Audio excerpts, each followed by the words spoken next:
Bonjour à tous, bienvenue à cette réunion d'échange régional qui est le prélude à la réunion d'échange nationale qui aura lieu de 18 à 19 heures avec Pascal Pouillet, notre directeur général, et Jérôme Sadier, le président du conseil d'administration du Crédit Coopératif. Avec Michel Macor, président de la région Hauts-de-France, Marie-Madeleine Mignalot, présidente de la région Centre-Val de Loire, et Thierry Compas, président de la région Grand Est, nous allons vous faire un état sur comment est animée la vie coopérative en réunion des GNEC. Quelles sont ses principales caractéristiques notamment. Et puis également, nous allons faire un bilan des rencontres coopératives en 2024. Dans un premier temps, je donne la parole à Michel Macor qui va nous faire un état de la vie coopérative au niveau national et au niveau de la région Hauts-de-France. Michel, c'est à toi. Bonjour, je suis Michel Macor, je suis président du comité de région pour le crédit coopératif au sein des Hauts-de-France et je suis aussi président du comité local de Dunkerque. Pour rappel, il existe au sein du crédit coopératif une communauté de sociétaires engagés que l'on appelle les coopérateurs, qui est devenu le symbole de la coopération entre les coopératives bancaires et ces sociétaires. Ces sociétaires sont réunis autour du centre d'affaires lors des conseils locaux et des comités de région. Leur rôle en tant que représentant des sociétaires est d'interpeller globalement la gouvernance sur un certain nombre de sujets. C'est aussi d'être acteur du développement local. C'est aussi faire de la veille sectorielle et conjoncturelle et aussi qualitative tout autour des centres d'affaires. Mais c'est aussi être un ambassadeur de sa banque. C'est un peu le rôle qui est surtout important avec les rapports extérieurs. Les conseils locaux constituent une base pour cette vie coopérative et c'est plus qu'intense, croyez-moi, moi j'en fais partie et je peux vous dire que ça y vit bien.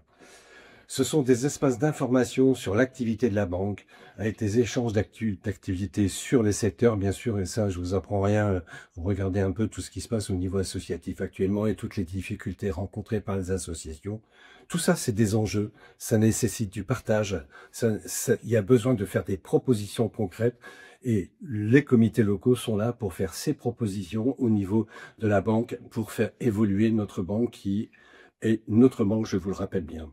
Pour être concret, sachez que nous sommes 559 coopérateurs sur toute la France et on représente 138 515 sociétaires. C'est pas petit. Nous sommes répartis dans 56 conseils locaux qui se réunissent au minimum 3 fois par an.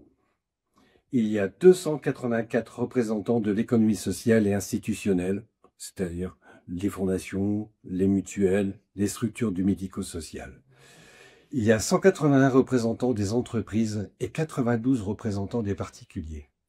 C'est la particularité de notre banque où même les particuliers sociétaires peuvent être acteurs de leur banque.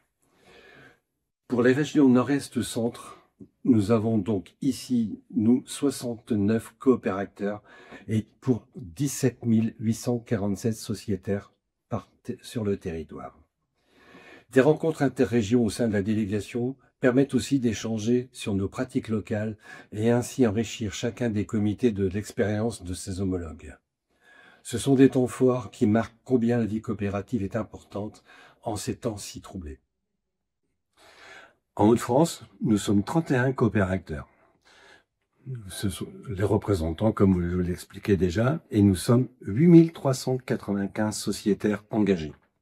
Globalement, je trouve que c'est déjà un très bon résultat.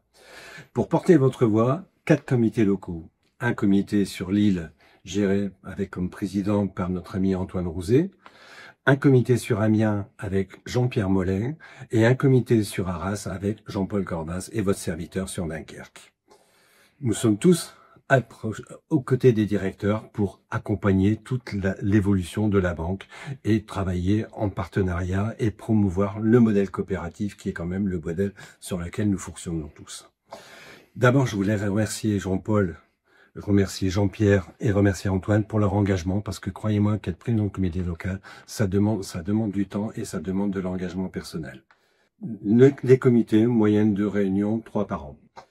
31 coopérateurs venant d'horizons complètement différents, venant à la fois du logement social, de la culture, du sanitaire et social, du logement social, du commerce, de la distribution, de l'économie mixte. Quand on parle d'économie mixte, c'est à la fois le logement social, mais aussi les entreprises publiques locales, ex-SEM, les loisirs, le transport, mais aussi l'action sociale, l'enseignement, l'insertion, l'information, et j'en passe et des meilleurs parce que je pense que c'est déjà pas mal.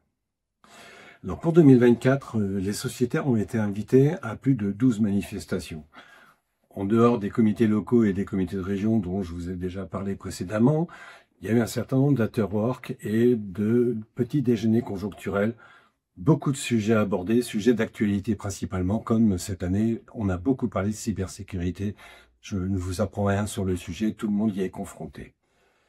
2 rencontres coopératives ont eu lieu aussi dans notre région cette année, dont une à Lille, autour de la culture et liée à la transition dans la culture. Sujet très intéressant qui s'est fait au Théâtre du Nord. Beau moment de partage. Pour rappel, demain, une rencontre coopérative a lieu à Amiens. J'espère que nous pourrons nous y croiser. Cette rencontre coopérative a pour thème la décarbonation au niveau local. Donc, toutes les entreprises du coin sont concernées, mais aussi tout citoyen qui considère qu'aujourd'hui, il a une place à prendre dans cette problématique. Donc, j'espère que nous pouvons vous y retrouver. Et comme c'est ma dernière intervention, je ne voulais pas vous quitter sans d'abord vous remercier d'avoir pris le temps de nous écouter. Première chose. Et deuxième chose aussi, de remercier les équipes et les dirigeants du Crédit Coopératif pour l'enthousiasme dont ils font preuve et l'envie qu'ils nous donnent de rester auprès d'eux et de les accompagner le reste de l'année.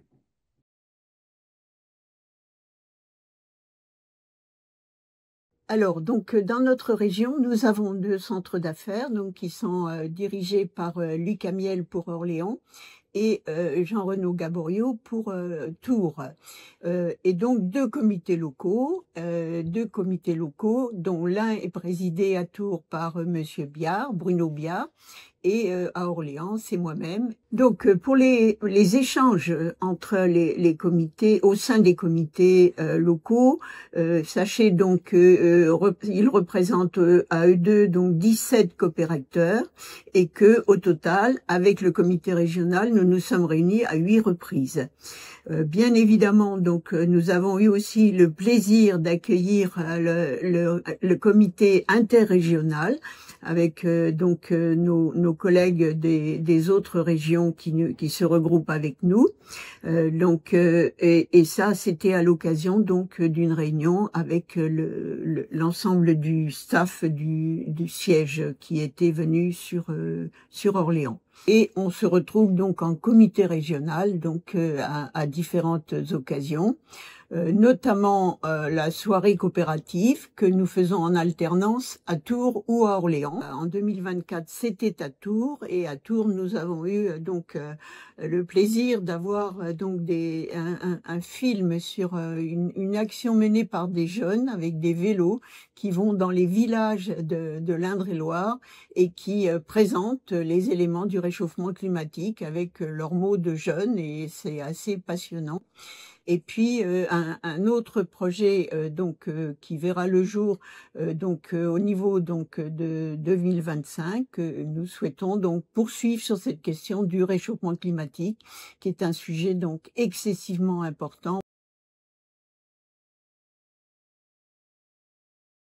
Bonjour, je suis Thierry Compas, le président du comité de région Grand Est et président du conseil local de Reims. En région, nous dénombrons 21 coopérateurs répartis entre les conseils locaux d'Alsace, Lorraine et Reims. Ces 21 coopérateurs représentent 6000 sociétaires de la région. À mes côtés, pour porter votre voix, j'ai le plaisir d'être accompagné de Julien Pierrat, président de Lorraine, et de Stéphane Bossuet, président Alsace. Ces 21 coopérateurs représentent les secteurs qui reflètent notre économie et la clientèle du crédit coopératif. Donc les secteurs représentés sont les coopératives, la culture, le médico-social, le marché des particuliers, les SCOP, l'économie mixte, logement social, la mutualité, les entreprises de l'économie réelle, la petite enfance, les structures associatives, l'économie et le logement social. Une vie coopérative très riche. En 2024, nos sociétaires engagés se sont réunis plus de 7 fois lors de conseils locaux et de comités régionaux pour aborder divers sujets liés à notre territoire et aux problématiques de nos économies. Parmi les thèmes abordés, figurait la sélection des prix de l'inspiration de notre fondation, des sujets d'actualité avec des experts sectoriels lors d'afterwork, des petits déjeuners conjoncturels et bien d'autres sujets encore. Si vous êtes intéressé pour rejoindre la vie coopérative dans votre territoire, n'hésitez pas à vous rapprocher du directeur ou directrice de votre centre d'affaires. Le sport était au cœur des débats à Strasbourg et à Reims. Samir Houb, le directeur du centre de Reims, et ses équipes ont organisé à l'Opérems une rencontre coopérative et avec les intervenants, on s'est demandé comment le sport pouvait être un accélérateur du développement économique dans le territoire. À Strasbourg, Marie-Hélène Vatrin et ses équipes vous ont invité à participer à la thématique « Le sport pour tous, quand tout devient possible ». Et vous avez pu profiter des ateliers de sensibilisation autour d'un cocktail. À Nancy, vous avez rencontré les bénéficiaires de notre gamme Agir sur un sujet plus que d'actualité. Et si votre argent jouait un rôle au service d'un monde plus durable, plus solidaire et plus humain. Merci à Annabelle Parentin, directrice du centre d'affaires, et ses équipes. Vous étiez nombreux à ces rendez-vous. Ces événements sont rendus possibles grâce à la coopération des différents acteurs du territoire et des équipes du Crédit Coopératif. Cette année, nous vous attendons nombreux à Strasbourg le 7 octobre et à Reims le 19 juin. Et nous aborderons le thème de la cybersécurité, sujet hautement sensible vu les données piratées régulièrement à tous les niveaux. Je vous remercie pour votre attention et vous dis à bientôt dans notre belle région. Je passe la parole à la secrétaire générale de la Fondation, Laurence Morel. Bonjour, j'ai le plaisir de vous annoncer aujourd'hui 2 bonnes nouvelles pour les prix de l'inspiration en ESS qui récompensent chaque année 57 lauréats locaux qui ont pour mérite de proposer des solutions locales qui présentent à la fois un aspect social et environnemental. Cette année, vu les difficultés et budgétaires et de dotation et d'augmentation de coût de la vie, nous avons décidé d'augmenter la dotation de 500 € par lauréat, soit 3 500 € pour chaque lauréat local. Deuxième grande nouvelle, et cette fois-ci, elle vous concerne directement, vous, sociétaires. Vous allez recevoir en juin un email vous permettant de voter pour votre lauréat régional. Cet email vous présentera à la fois les lauréats locaux de votre région et la possibilité de voter pour l'un d'entre eux. C'est très important pour les lauréats régionaux de voir que vous serez nombreux à les découvrir et à voter pour eux. Et c'est pour ça qu'on vous demande également d'être ambassadeur et ambassadrice pour ce vote auprès de tous les sociétaires qui vous entourent pour les inciter à voter également. Le prix régional touchera une dotation de 5 000 € et aura la possibilité de concourir cette fois-ci pour le prix national, qui pour le coup ne changera pas puisque ce sera toujours le conseil d'administration de la Fondation qui élit le lauréat national qui, lui, touchera une somme globale de 10 000 €. Donc, nous vous remercions par avance de tenir compte de ce mail, de voter, d'inciter à voter. Et je vous souhaite donc un bon vote et je vous dis à bientôt. La DGNEC, c'était un regroupement de 3 régions. La région Hauts-de-France, sur lequel nous avons 4 centres d'affaires, Amiens, dont la directrice est Coralie Mahon, Dunkerque, dont le directeur est Sébastien Grune, Arras, dont le directeur est Rodolphe Andrès, et Lille, et étant donné la taille de l'agence où il y a plus de 20 collaborateurs, nous avons le directeur Xavier Henbel et une directrice adjointe Sandy Hoguel. Nous avons une deuxième région qui est la région Grand Est, sur lequel il y a 3 centres d'affaires. Un centre d'affaires à Nancy, dont la directrice est Annabelle Parentin, qui nous a rejoint il y a 1 an et demi, Samir Oub, le directeur du centre d'affaires de Reims, et Marie-Hélène Vatrin, la directrice du centre d'affaires Alsace, basée à Strasbourg. Et nous avons une 3e région, la région Centre-Val de Loire, composée de 2 centres d'affaires, le centre d'affaires d'Orléans, dirigé par Luc Amiel, qui nous a rejoint il y a 1 an et demi, et le centre d'affaires dirigé par Jean-Renaud Gaborio depuis 2 ans. Nous avons 115 collaborateurs sur la DGNE, au sein de ces 9 centres d'affaires, ainsi qu'au sein de la délégation, puisque m'accompagne au sein de la délégation Nord-Est Centre en centrale, des animateurs, un animateur entreprise, un animateur ESI, un animateur particulier, un chargé d'études engagement et risques et un animateur flux. La délégation générale Nord-Est-Centre compte près de 52 000 clients, dont 3 600 clients relèvent de l'économie sociale et solidaire, 3 400 clients relèvent des entreprises et près de 45 000 clients sont des particuliers. Sur ces 45 000 clients particuliers, près de 50%, 21 000, sont des majeurs protégés. Ces clients déposent de l'argent sur leur compte au Crédit Coopératif. C'est plus de 1 770 millions d'euros de dépôts qui sont faits par l'ensemble de notre clientèle de la DGNEC. Et la DGNEC a la chance d'avoir ces clients qui ont investi dans près de 180 millions d'euros de parts sociales. C'est ces parts sociales sont au cœur du modèle du crédit coopératif, puisque c'est grâce à elles que le crédit coopératif peut faire les crédits et peut se développer. Au total, nous avons près de 2 milliards d'euros de ressources au sein de la DGNEC. Et ces ressources, eh bien, elles permettent de financer les crédits que l'on fait à nos clients. Que ça soit les crédits moyen terme, à hauteur de 320 millions d'euros en 2024, ou les crédits court terme, où nous avons un encours de 220 millions d'euros. Au total, notre encours est de près de 2 milliards 200 millions d'euros de crédits sur la DGNEC en 2024. En matière d'utilisation des fonds, je vous invite à regarder ce témoignage qui va vous montrer comment nous accompagnons un de nos clients, Christian Briard, du groupe Zéphyr Énergie Renouvelable. Oui, bonjour à tous. Je m'appelle Christian Briard. J'ai fondé en 2002 Zéphyr Énergie Renouvelable. C'est un bureau d'études qui a développé 34 éoliennes qui produisent 180 millions de kilowattheures par an, ce qui représente la consommation de 40 à 50 000 foyers. Nous sommes une douzaine de personnes à faire l'exploitation, une partie de la maintenance et la surveillance de l'ensemble de ces éoliennes. Et en plus, nous avons acquis il y a quelques années une petite centrale hydroélectrique en plus. Depuis quelques années également, nous sommes mis à commercialiser cette électricité. Nous sommes en pratique devenus fournisseurs d'électricité et nous vendons cette électricité aussi bien aux particuliers aux professionnels. Nous avons une relation depuis plus de 15 ans avec le Crédit Coopératif. Il nous a suivis dans le financement de nos parcs éoliens et nous avons mis en place les différents prêts qui vont avec chaque parc éolien. Il faut dire que le vent est le carburant gratuit, mais à côté de ça, la machine, elle, coûte très très cher. C'est aussi naturellement que le Crédit Coopératif nous a accompagnés dans le développement de la partie fourniture d'électricité pour les particuliers et les professionnels. Et c'est aussi bien naturellement que je suis rentré dans le comité local de Tours.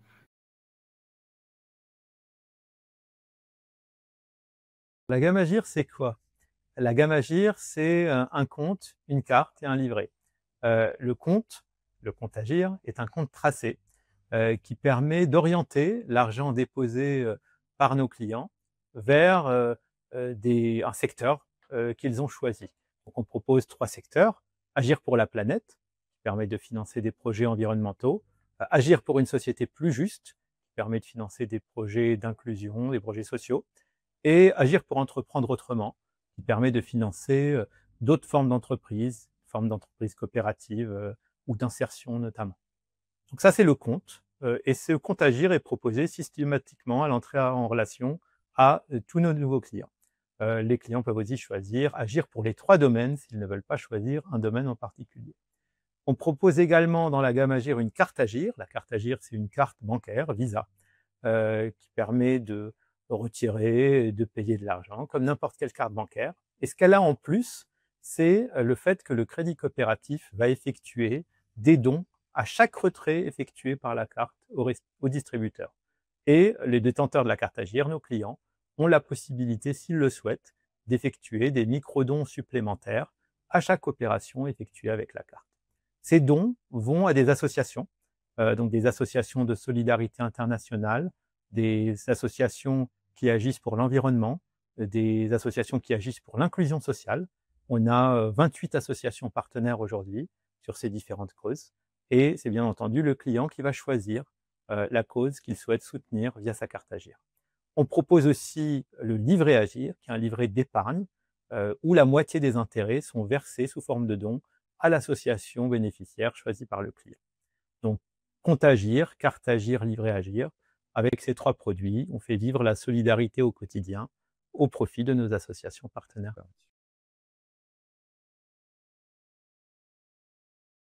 Je suis Sandrine Poirier, responsable communication de la Fédération des conservatoires d'espaces naturels. Nous sommes basés à Orléans, mais nous agissons sur tout le territoire. Notre réseau agit depuis plus de 50 ans pour préserver les espaces naturels et les paysages à travers toute la France. À l'heure actuelle, nous préservons un réseau de 4500 sites qui couvre 300 000 hectares partout en France sur plein de milieux différents. Donc des forêts, des mares, des étangs, des pelouses, très diversifiés. Pour réaliser cette gestion, on s'appuie sur un réseau de bénévoles, d'administrateurs, mais aussi sur des équipes salariées. Donc notre réseau compte plus de 1200 salariés qui agissent chaque jour en faveur de la nature et des territoires. Le réseau des conservatoires d'espaces naturels est bénéficiaire depuis maintenant 2 ans, depuis 2023, des produits de la gamme Agir, du Crédit Coopératif.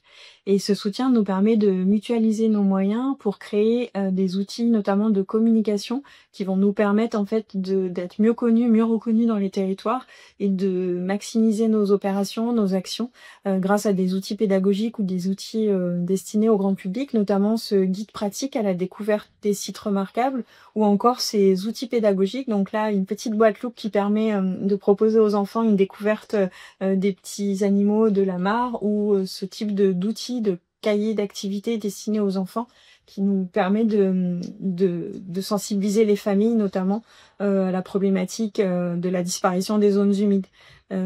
Donc toutes ces réalisations peuvent être faites grâce au soutien des clients de la gamme Agir et du Crédit Coopératif. Je vous invite à rejoindre la réunion d'échange national avec Pascal Pouillet, notre directeur général, et Jérôme Sadier, le président du conseil d'administration du Crédit Coopératif.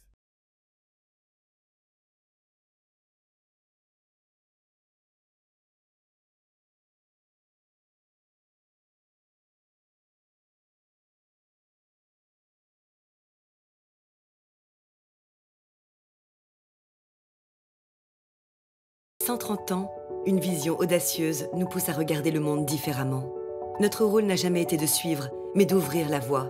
Être pionnier dans nos choix. Construire des ponts pour relier les idées, les initiatives, les espoirs. Nous sommes le groupe Crédit Coopératif et notre histoire est celle d'un engagement sans faille, né au cœur de l'économie sociale et solidaire. Être engagé pour le Crédit Coopératif, BTP Banque, Ecofi, Esfin Gestion, c'est accompagner ces entrepreneurs visionnaires, ces associations qui imaginent une économie différente, plus humaine, plus audacieuse. Être engagé, c'est être aux côtés de ces femmes et de ces hommes qui veulent que leur épargne ait du sens.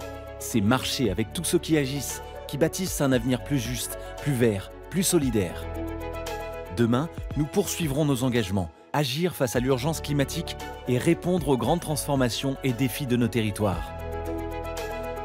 Engagés avec vous, nous traçons le chemin vers 2030. Un chemin où le groupe Crédit Coopératif continuera d'être reconnu, non seulement pour son expertise et son engagement, mais aussi pour la fierté qu'il inspire à ses sociétaires, ses clients, ses collaborateurs.